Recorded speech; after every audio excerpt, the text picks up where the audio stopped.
Hi and welcome to Spice and Pans. Today we'll be cooking cereal pork chop or 麦片排骨 or otherwise known as 片地黄金. So let's start cooking.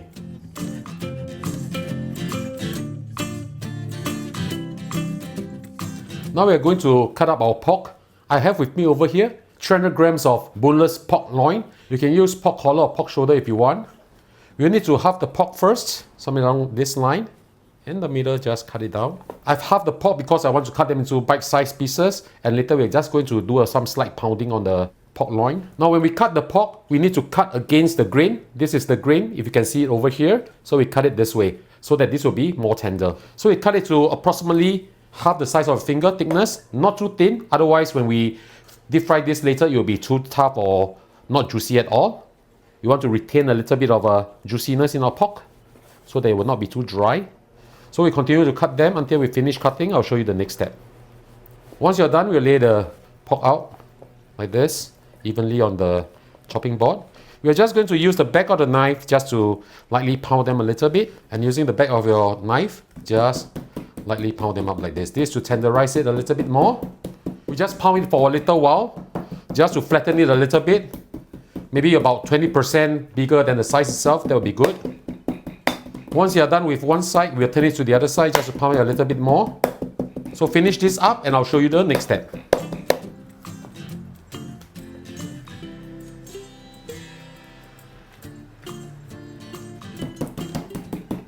These are the sliced pork and I'm going to marinate them now. Add in 1 tablespoon of oyster sauce. You can use the pork just to rub it down. 1 tablespoon of light soy sauce. 1 tablespoon of Chinese rice wine, a few dashes of white pepper, and 4 tablespoons of water. Mix all this up well first. We're going to mix until the pork absorbs most of the water. This is so that later when we fry this, it will still be very, very juicy. Mix them up until they are about like this without much water left. Okay, now we add in the egg white from 1 egg. Keep the yolk, we are going to use the yolk later. Mix up well again. Make sure that the pork is coated well with the egg white.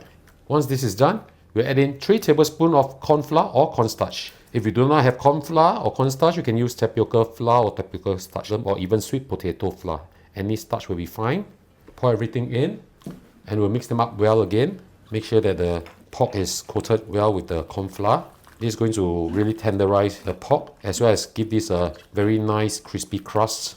So once you mix them up well, the final step is just to seal the pork with some oil, so that later when we deep fry this, it's easier to separate them and also retain a very good crispy crust on the outside. Once you're done mixing them up well, we'll just leave them in the fridge to marinate for 2 hours. I'll catch you back in a while. Now we'll deep fry our pork chops. Heat up your oil. How do we know whether the oil is hot enough or not? Using a bamboo chopstick or a skewer, just put it in. We need to see bubbles rising up from the chopstick like this. Okay, that means this is hot enough. I'm using medium heat right now at this moment. Remember to remove your pork from the fridge approximately 20 to 30 minutes before you fry them, just to leave them at room temperature. Give them a good mix first, and then we'll fry them piece by piece. Gently put it in. Now we don't move the pork first, we let the crust form. Otherwise the pork will not be coated properly. Do not overcrowd the pan. I'm going to fry this in 2 batches. We're going to fry this until they are beautiful light golden brown color. If you prefer a crispier crust, you can actually fry this until a deeper color or do a double fry. But for this dish, I prefer a single fry because I want the pork to still be juicy. When they form a light color like this, we'll turn it to the other side and fry them again. Continue to fry the rest of the pork until it is light brown in color. I'll show you how they look like in a while. I've been frying this for a minute or so and look at the beautiful color. This is what we want. Okay, we'll now remove them from the oil and we'll fry our second batch. Do not turn off the heat while you are removing it. Otherwise the oil will be lodged inside the pork and we don't want that to happen. Look at how beautiful this is. Continue to fry the rest of the pork and I'll show you the next step. Now we're going to put our dish together, remove most of the oil, leaving just a little bit of oil behind. Using medium-low heat, we'll add in our butter.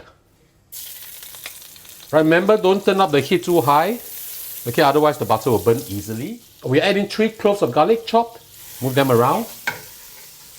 For that added fragrance, I'm going to add in 3 sprigs of curry leaves. Just put everything in. If you don't have that, it's fine too. Or you can add a little bit of curry powder, it's fine. If you like a little bit of spiciness in your dish itself, you can add in some red chili.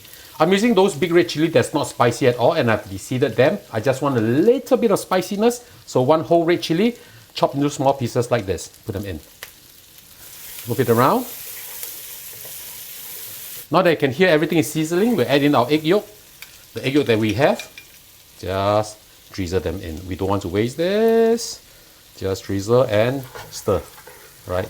We'll give this a very nice, beautiful golden color. Mix them up again. When you can smell the beautiful fragrance from all the ingredients here, we add in our instant cereal. Add in 70 grams of instant cereal. Remember, instant cereal, all right? You can use as much or as little if you want, no problem at all. Mix them up a little bit. Right, you need to fry them until they are a little bit brown and they don't clump together. Remember to use medium low or low heat. We don't want to burn them, we just want a beautiful fragrance to come out.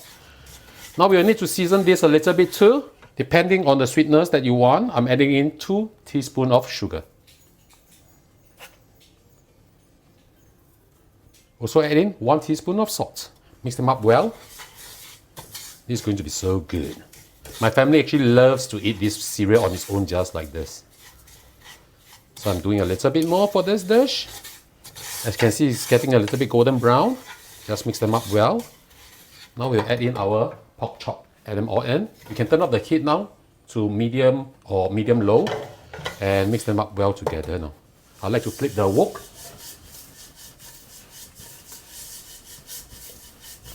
Look at how beautiful this is. And now it's time for our reunion dinner.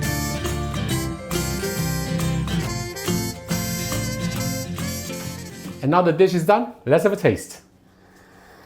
Wow. Smells really, really, really good. Eat a little bit of the cereal first.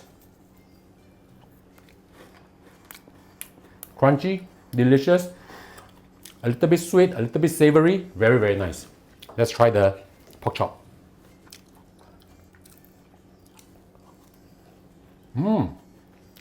Tender, juicy. With the combination of the cereal, this is another level of flavor. So ladies and gentlemen, I hope you like our video. Do click like on our video and do subscribe to our channel. And now it's your turn to cook. See you. Bye bye.